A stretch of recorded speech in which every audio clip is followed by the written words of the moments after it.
నమస్తే, welcome to Bharathi TV. నేను బాపయ్య.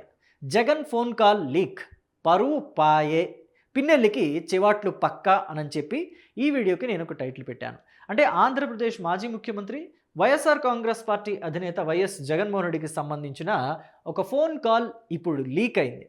ఆ ఫోన్ కాల్ ఇప్పుడు ఇంటర్నెట్లో హల్చల్ చేస్తుంది. అంటే సోషల్ మీడియాలోని ప్లాట్ఫామ్స్ ఉంటాయి కదా, ఫేస్బుక్ కావచ్చు, ట్విట్టర్ కావచ్చు, ఇన్స్టాగ్రామ్ కావచ్చు, ఎక్కడ చూసినా కానీ జగన్ ఫోన్ కాలే కనిపిస్తుంది. ఆ ఫోన్ కాల్లో ఏముంది, జగన్ ఎవరితో మాట్లాడారు, ఎందుకు మాట్లాడారు అని చెప్పి తప్పకుండా నేను ఈ వీడియో ద్వారా తెలియజేస్తాను. అయితే దానికన్నా ముందు ఆ ఫోన్ కాల్ లీక్ అవ్వడానికి పిన్నెల్లి రామకృష్ణారెడ్డికి ఏమిటి సంబంధం? జగన్ ఆ ఫోన్ కాల్ మాట్లాడి అభాసు పాలవ్వడానికి పిన్నెల్లికి ఏదైనా సంబంధం ఉందా? ఒకవేళ ఉంటే జగన్ చీవాట్లు పెడతాడా పిన్నెల్లికి? చూద్దాం, ఈ వీడియో ద్వారా తెలియజేస్తాను. అయితే ఎక్కడా స్కిప్ చేయొద్దు, ఎండ్ వరకు చూడండి. దీనికన్నా ముందు పిన్నెల్లి గురించి ఒకసారి మనం టచ్ చేసే ప్రయత్నం చేద్దాం. పిన్నెల్లి రామకృష్ణారెడ్డి, ఈయన పూర్తి పేరు పిన్నెల్లి రామకృష్ణారెడ్డి. ఈయన మాచర్ల నియోజకవర్గానికి ఎమ్మెల్యేగా పనిచేశారు. వైఎస్ఆర్ హయాంలోనూ పనిచేశారు, ఆ తర్వాత జగన్మోహన్ రెడ్డి హయాంలో కూడా పనిచేశారు. 2009 నుంచి 2024 వరకు, అంటే 2009 నుంచి 2014, 2014 నుంచి 2019, 2019 నుంచి 2024 వరకు 3 టర్ములు ఈయనే ఎమ్మెల్యేగా ఉన్నారు మాచర్లకి. ఈయన ఎమ్మెల్యేగా ఉన్నంతకాలం మాచర్లలో అసలు మామూలుగా ఉండేది కాదు, భీభత్సం. వైఎస్ఆర్ కాంగ్రెస్ పార్టీ కార్యకర్తలు అయితే రెచ్చిపోయేవాళ్ళు. తెలుగుదేశం పార్టీ కార్యకర్తలు ఊళ్ళల్లోకి రావడానికి, గ్రామాల్లోకి రావడానికి కూడా భయపడేవాళ్ళు. అంత భీభత్సం ఉండేది వీళ్ళది. ఇకపోతే పిన్నెల్లి రామకృష్ణారెడ్డి 2024 ఎన్నికల్లో ఓడిపోవటం పక్కా అని చెప్పి తెలిసిపోయింది. ఎందుకంటే అక్కడ 2024 ఎన్నికల్లో టీడీపీ నుంచి కంటెస్ట్ చేసింది జోలకంటి బ్రహ్మానందరెడ్డి కాబట్టి. ఈ క్రమంలోనే అతని ఫ్రస్ట్రేషన్ పీక్స్కి వెళ్ళిపోయింది. ఇదిగోండి, ఇక్కడ ఎన్నికల సమయంలో ఒక పోలింగ్ బూత్లోకి వెళ్ళి ఈవీఎం బాక్సులు కూడా బద్దలు కొట్టేంత ఫ్రస్ట్రేషన్లోకి వెళ్ళిపోయాడు. ఎందుకు ఈవీఎం బాక్సులు బద్దలు కొట్టారు అని చెప్పి ప్రశ్నించిన తెలుగుదేశం పార్టీ కార్యకర్త మీద దౌర్జన్యానికి కూడా దిగారు పిన్నెల్లి. అంతేకాదు, తెలుగుదేశం పార్టీ కార్యకర్తల్ని చంపేసిన కేసులో కూడా ఆయన నిందితుడిగా ఉన్నారు. ఒక మర్డర్ కేసులో కూడా పిన్నెల్లి రామకృష్ణారెడ్డి, ఆయన సోదరుడు ఇద్దరు కూడా నిందితులుగా ఉన్నారు. వీళ్ళిద్దరూ కూడా నిందితులుగా ఉన్నారు. ఇప్పుడు బెయిల్ మీద ఉన్నారనుకోండి, అది వేరే విషయం. కేసు ప్రూవ్ అయితే ఏం చేస్తారా అనేది చూడాలి మరి. సో ఇప్పుడు ప్రస్తుతం విషయం ఏంటంటే, పిన్నెల్లి రామకృష్ణారెడ్డి ఒక హత్య కేసుని అంటే ఆసరాగా తీసుకొని దాన్ని తెలుగుదేశం పార్టీ మీద మోపి రాజకీయ లబ్ధి పొందాలి అని చెప్పేసి అనుకున్నారు. అది ఎవరిదో కాదు, నవులూరి చెన్నారెడ్డి. ఈయన వైఎస్ఆర్ కాంగ్రెస్ పార్టీ రాష్ట్ర యువజన కార్యదర్శో సహాయ కార్యదర్శో, మొత్తానికి ఏదో పదవి ఉంది అది. ఈయనని వైఎస్ఆర్ కాంగ్రెస్ పార్టీ కార్యకర్తలే చంపేశారు. అంటే వాళ్ళల్లో వాళ్ళకే అంతర్గత కలహాలు ఉన్నాయి. మొత్తం మీద వెంటాడి వేటాడి ఆయన కారుని ఇంకో కారుతో గుద్ది ఆయన కంట్లో కారం చల్లి గొంతు కోసి భయంకరంగా హత్య చేశారు. హత్య చేస్తే దీన్ని తెలుగుదేశం పార్టీ మీదకి నెడదాం అని చెప్పి చూశారు పిన్నెల్లి బ్రదర్స్. అయితే మరి దానికంటూ ముందు ప్లానింగ్ ఒకటి ఉండాలిగా.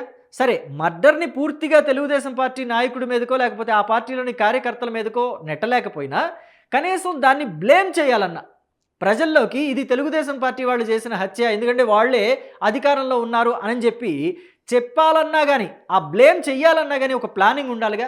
ఆ ప్లానింగు పాడు లేకుండా జగన్మోహన్ రెడ్డి చేత భాస్కర్ రెడ్డి, అంటే ఈ చెన్నారెడ్డి తండ్రి భాస్కర్ రెడ్డి తోటి మాట్లాడించారు ఫోన్లో.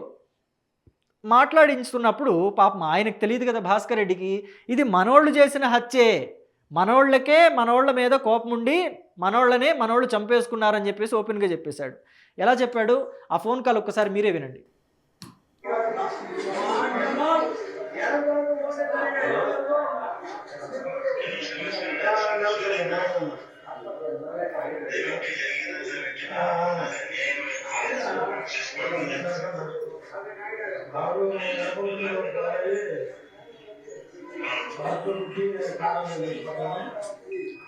భాస్కర్ రెడ్డి అన్న, జరిగింది నిజంగా అన్యాయం అని చెప్పేసి అన్నాడు జగన్మోహన్ రెడ్డి. భాస్కర్ రెడ్డి కూడా అవునండి అని చెప్పేసి అన్నాడు. కారులో వెంటాడి వెనక నుంచి ముందు నుంచి 2 కార్లలో వెంబడించి కారం చల్లి గొంతు కోసి చంపేశారు అని చెప్పేసి భాస్కర్ రెడ్డి చెప్తున్నాడు. అదిగోండి, గొంతు కోసినారు, అరే రే రే రే అంటున్నాడు జగన్.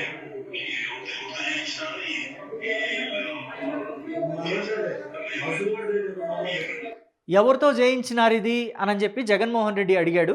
అందుకు భాస్కర్ రెడ్డి మనోళ్లే చేసింది, మధ్యలో ఎవ్వరూ లేరు అని చెప్పి క్లారిటీగా చెప్పేశారు.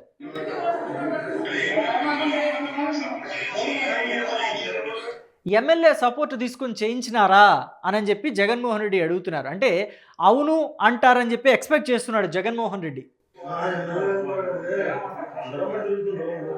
ఎమ్మెల్యే ప్రమేయం లేదు అని చెప్పి మళ్ళీ ఇంకోసారి తేల్చి చెప్పేశాడు. అంటే ఇంతకుముందు ఆల్రెడీ చెప్పారు, ఎవరు చేయించినారు అంటే ఎవరో కాదు మనోళ్లే, మధ్యలో ఎవరు లేరు బయటోళ్ళు అని చెప్పి భాస్కర్ రెడ్డి చెప్పారు.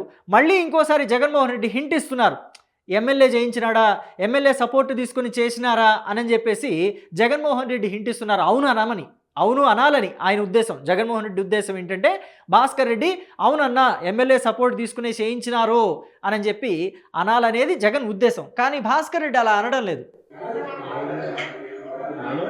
మనోళ్లే, సొంతోళ్లే, వేరే వాళ్ళు పార్టీ కాదు, వేరే పార్టీ వాళ్ళు కాదు, మనోళ్లే.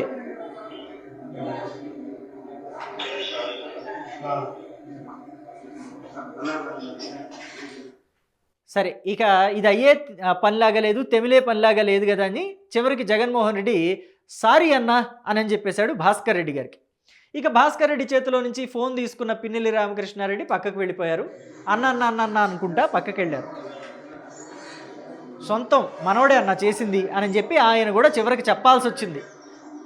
అందరి ముందు జరిగిన వ్యవహారం కదా, ఇక దాపరికాలు కూడా చేస్తే బాగోదని పిన్నెల్లి కూడా ఒప్పేసుకున్నాడు, మనోళ్లే అన్న, సొంతమోళ్లే అన్న అని చెప్పి.